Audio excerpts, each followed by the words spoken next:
How do historians convey the tragedy of Soviet and Chinese famines? Imagine a world where millions of people face hunger not because of natural disasters, but because of policies meant to build a new society. That's what happened during the famines in the Soviet Union and China.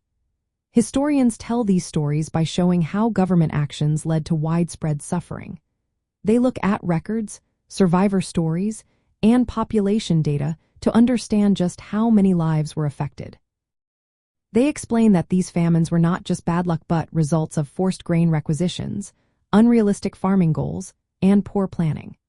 In the Soviet Union, especially during Joseph Stalin's rule from 1928 to 1934, policies like collectivization pushed peasants to give up their farms and join large collective farms.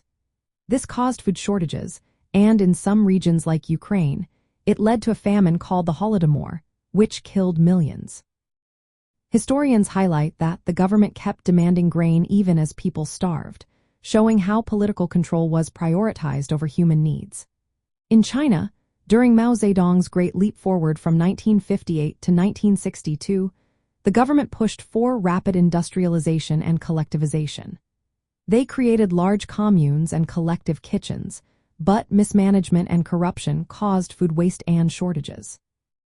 Local officials often lied about crop yields to meet political targets, which led to overcollecting grain and ignoring signs of famine. Both countries used propaganda and misinformation to hide the scale of the suffering. This delay in recognizing the crisis made it worse because aid and relief came too late. Historians also focus on how these famines are remembered today. They show that in the Soviet Union, the famine was often denied or minimized, especially in the West. In China, the government suppressed information for years, making it hard to know the full story. These events left a lasting mark on the country's histories and policies. They reminded us how ambitious plans for progress can sometimes cause devastating results if not carefully managed. By studying archives, personal stories, and demographic data, historians piece together the human toll of these tragedies.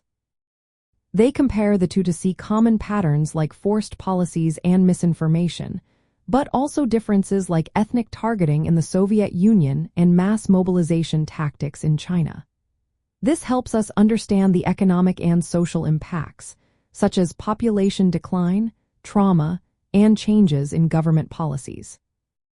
Overall, historians use these methods to make sure the suffering is remembered and learned from, showing how these famines shaped the legacy of communist rule in both countries.